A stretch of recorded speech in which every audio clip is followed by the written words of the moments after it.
we're rolling, we are rolling. Hello everyone, happy Sunday, depending on which day I'm posting this, and welcome back to my actor vlog. My name's Christina Alabato. I'm an actor here on YouTube and all over the interweb. I'm a Broadway, TV, film, and voice actor, and I'm here to share how my weeks have been going as an actor here in New York City. I started this vlog just to give you a little bit of insight on what it's like week to week as a professional actor, whether I'm working or not working or trying to work or auditioning or whatever it looks like. This is the space to come check in and see how my week has been going. I also like to talk about wins and what was frustrating within the week, just so we can all just have that dialogue and so you get an idea of what it's like to be a working professional actor in New York. I've been doing this for, I guess, since 2008 professionally, so it's been a lot of years. I have a lot of experience and also I'm still learning things along the way, so here we are. So welcome to my channel. If you are new here, hello. If you're a returning person, thank you so much for being here. So we are discussing the week of November 14th through 20th. It's just finished. Happy end of the week. I see my ends of week as Sunday because I work sometimes throughout the weekend. So Monday is a fresh week. Tomorrow is a fresh week. But right now we're talking about the 14th through the 20th. I skipped a week.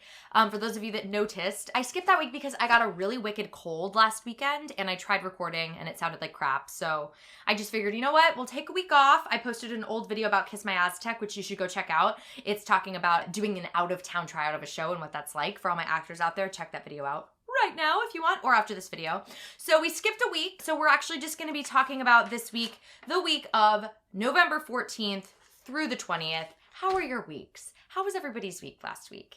My week started off with me having a wicked cold, which was really annoying. Thank goodness it wasn't COVID. I took a lot of tests. I had a really busy week last week, so I needed to not be sick. Just a quick catch up, the week before, which was the 7th through the 13th, did not have a lot going on. It was a pretty chill week, but that was a quick catch up on that. But we are talking this week in detail about last week, which was the 14th through the 20th. So let's talk about it. I'll start with my auditions. Last week was a particularly busy week for me, which was really fun and a little annoying because I was sick. And also, they always say that thing where like nothing happens for a long time and then all of a sudden everything happens on the same day. That's kind of what happened to me last week, which was great, not complaining. I'm so grateful for the opportunities that I was given last week, but it was a little bit of a crazy week. And it's one of those things where we talk a lot on this channel about mental health and about pacing yourself.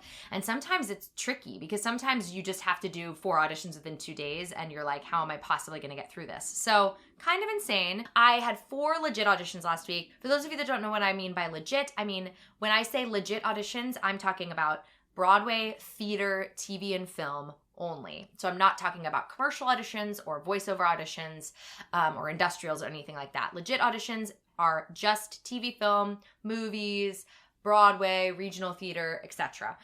So I had 4 of those last week. I had 2 self-tapes. I auditioned for 2 pilots last week. A pilot is the first episode of a new television show. So usually when those auditions come in, you receive the sides and most of the time you receive the pilot. So I read 2 pilots last week.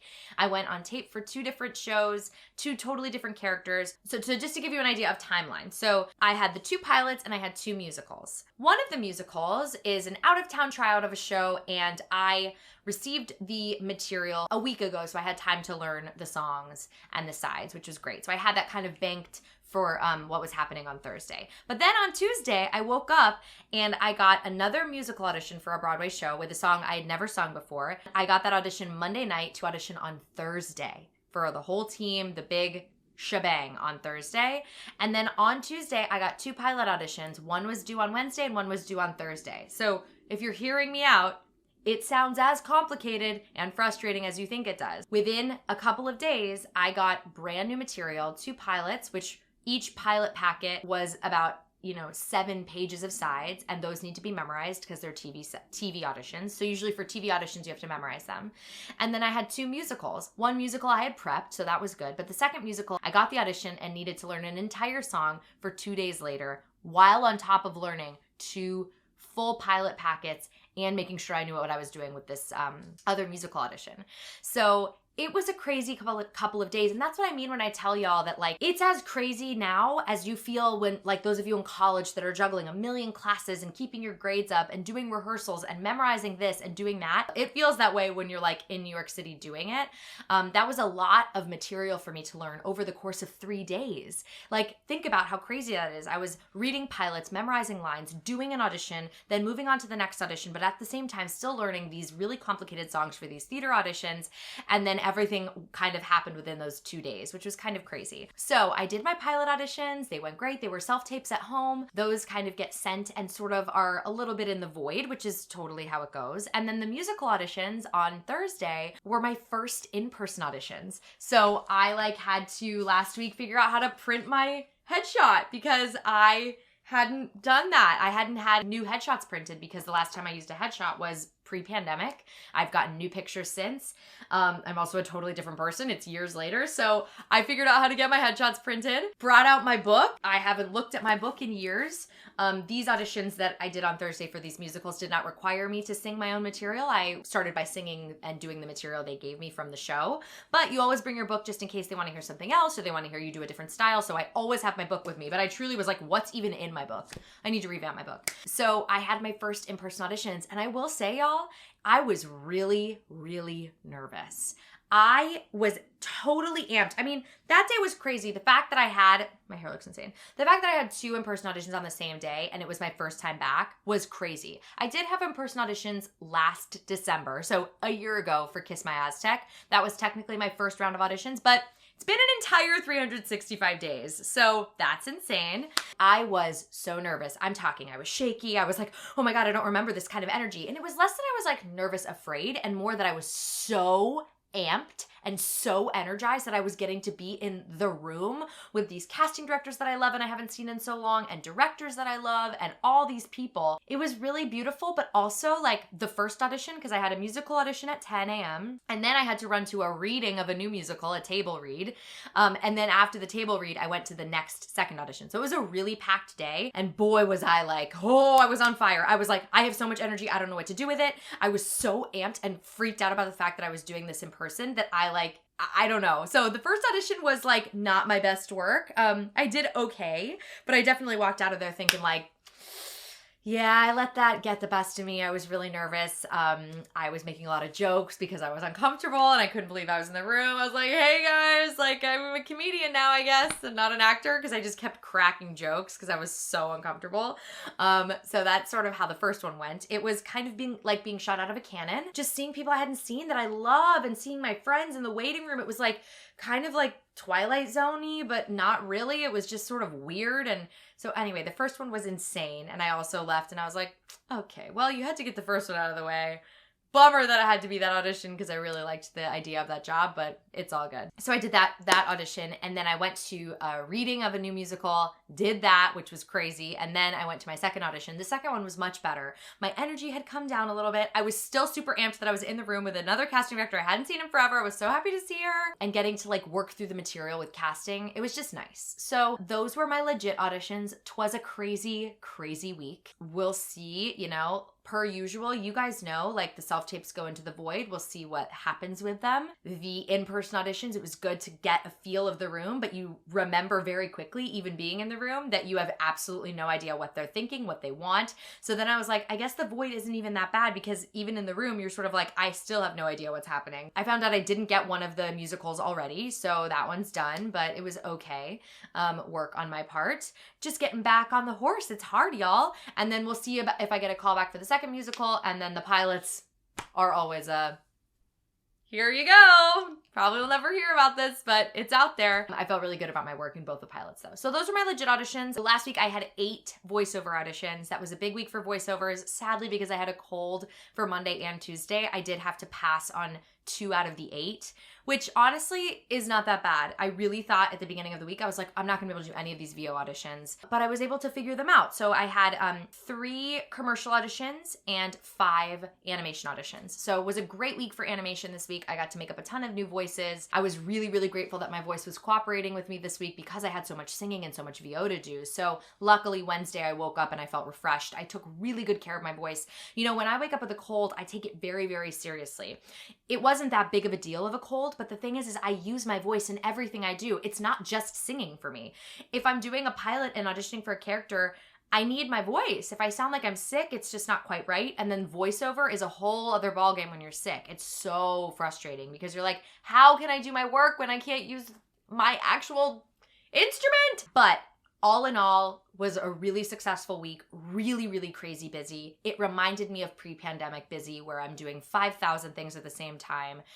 Sometimes I feel a little bit like a chicken with its head cut off, but I also feel really grateful for being busy. I like being busy. Sometimes I get a little frustrated when I have multiple auditions on the same day, just because it feels like I can't pour everything into each one, but also sometimes I think it makes my work better because I'm not obsessing or overthinking any of the auditions. So it's kind of give or take. So I sort of like take it as it goes.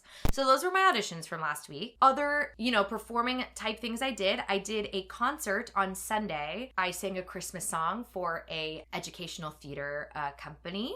So that's part of how I made money last week was doing that. I did selected shorts at Symphony Space, which is where I read short stories to the public. I got to do that event with Holly Hunter, an incredible actor that I completely was like, oh my God, I can't believe I get to meet you and like do this event with you. And with Hugh Dancy, another incredible actor. And the three of us each read a short story at Symphony Space in an event called Selected Shorts, which I highly recommend you look up if you're a New Yorker looking for amazing stuff to go see. This is an incredible event that happens on the Upper West Side, I think like 10 times a year, and they compile some great actors to read short stories aloud. It's an awesome event. I'm so glad I got to take part in that. That was something else I did last week. I did a table read of a new musical that I will be doing the full 29-hour reading of in January, but we did a table read just to get it started. And I had two coachings. So that's sort of how I made my money. Concert, selected shorts, coachings, a reading. So that was sort of my week last week. A crazy week.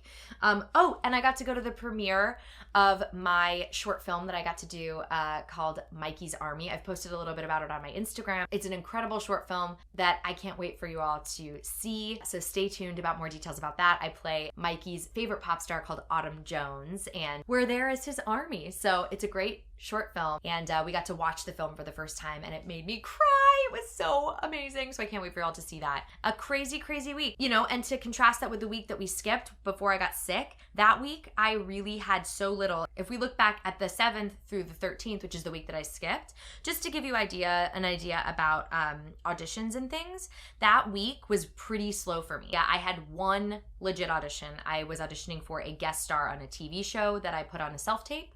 And other than that, I had no legit auditions other than that one.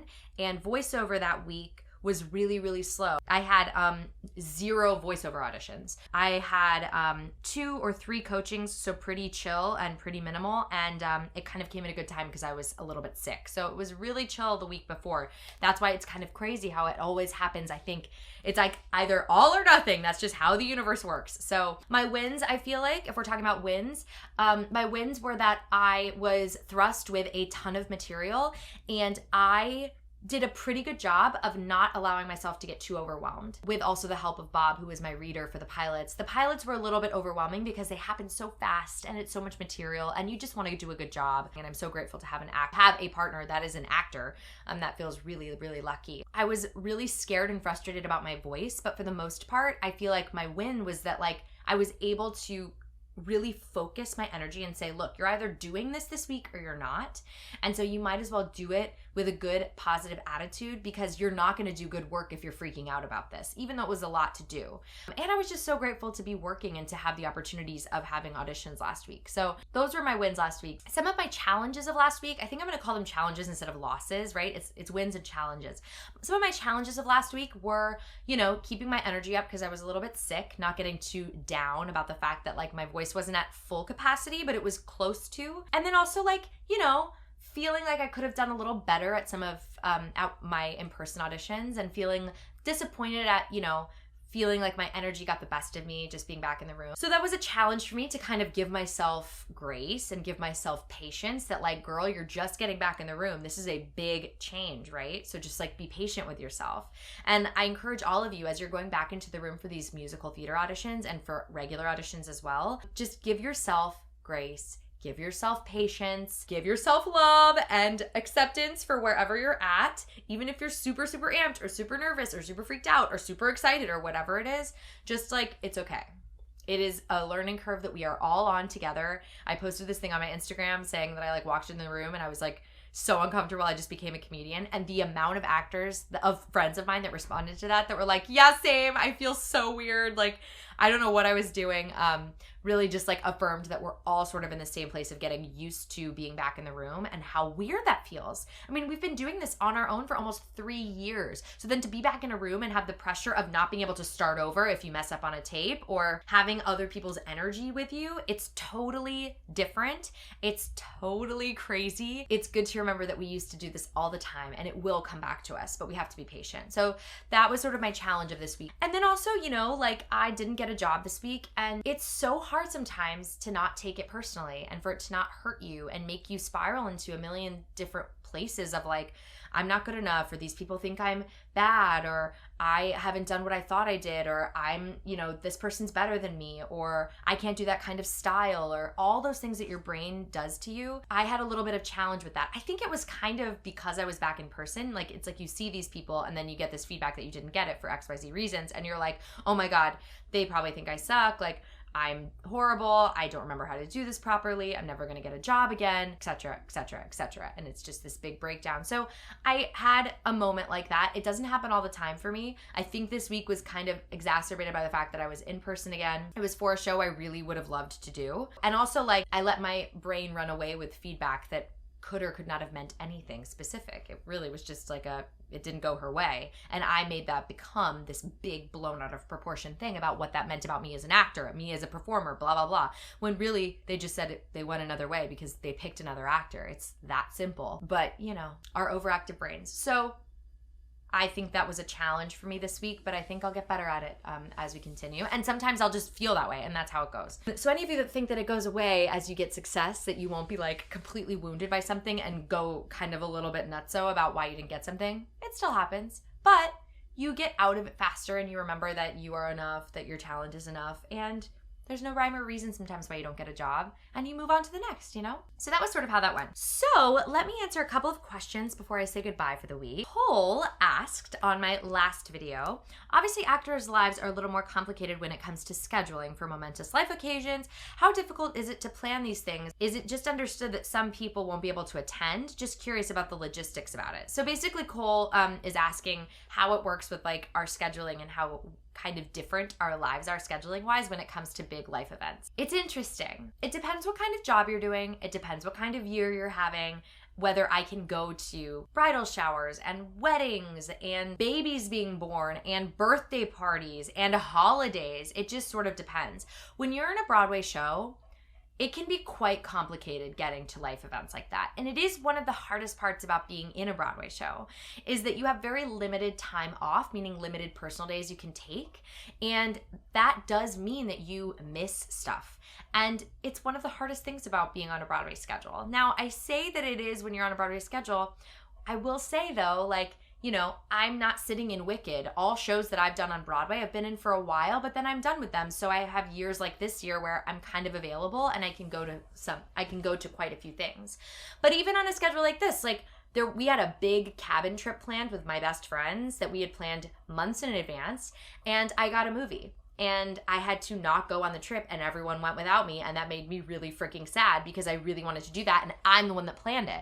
So they all went without me, which they should have, but I had to miss that. Kate's baby was born while I was doing this movie, so I had to wait a few weeks to meet my new niece Sylvie because I was gone. It's just, that's kind of the life of what we do. Bob and I always used to make a joke when we were planning our wedding. We were like, it'll be a miracle if we actually get to go to our own wedding because you never know what's gonna happen. Even next week, it's Thanksgiving. I have a flight for Monday to fly out to Chicago to be with Bob's family. And yeah, I had to change the flight because I got a call back for something in person again next week. So I'm going to have to fly out a couple days later. Now, there are certain things that are like, you know, non-negotiable. Like if I have my sister's wedding, for instance, and I get a job, you know, unless it's crazy, like some crazy job that like would change my life, I tell them, hey, I have to have these days off. My sister's getting married. And for the most part, people try to work with you if they can. Now, the big exception is if you're in previews for a new musical or opening for a new musical, it's really hard to work around and give those conflicts. So sometimes you have to make a choice of, am I doing the show or am I going to this momentous life event? And it's really, really hard. So you're always making hard decisions on what you can and can't attend.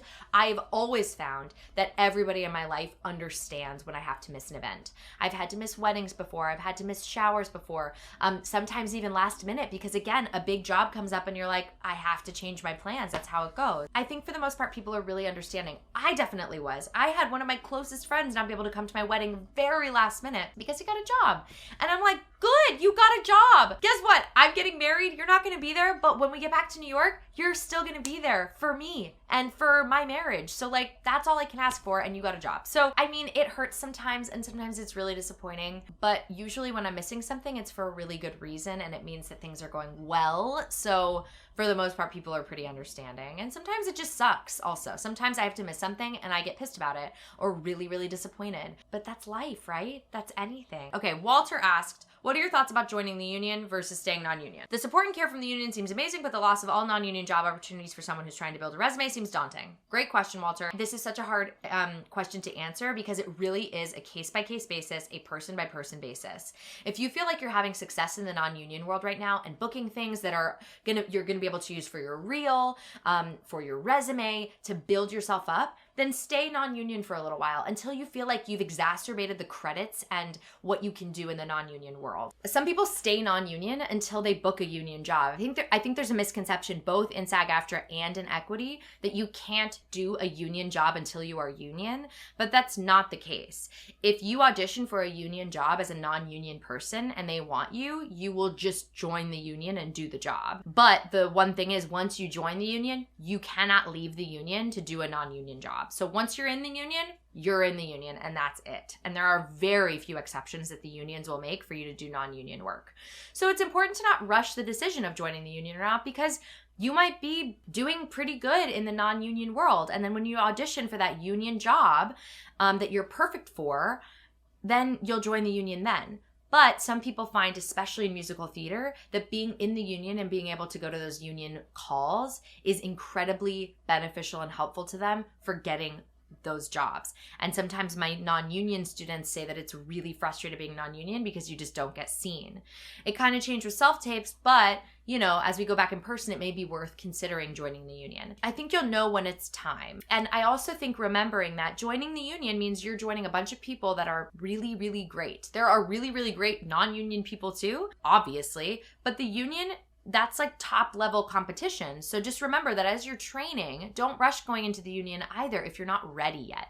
You should be training and feeling super competitive and that you can compete on a high level when you join the union. So that's sort of like what I think about the union. Frankie F asked, how do you cope with the anxiety of waiting for a call or email or for casting, and what are some things you do to distract yourself from thinking about it? For the most part in general, you don't hear yes or no ever, especially TV and film. For musicals, for the most part, I kind of get to hear if it's going forward or not, mostly because the casting directors know me pretty well. If I'm going in for a musical, I'm right enough for it to actually be considered. So I will kind of know if it's going forward or not sometimes, but sometimes I don't hear at all. So you just kind of get used to the fact that that's how it is. As far as distracting myself, I pour myself into my other work, right? My other auditions, those are really important, or making content or making dinner, you know, living my life and not feeling like I'm waiting. When I was younger, I feel like I waited and waited and waited. And I finally woke up one day and I was like, I cannot wait to book jobs anymore. I'm gonna waste my whole life waiting.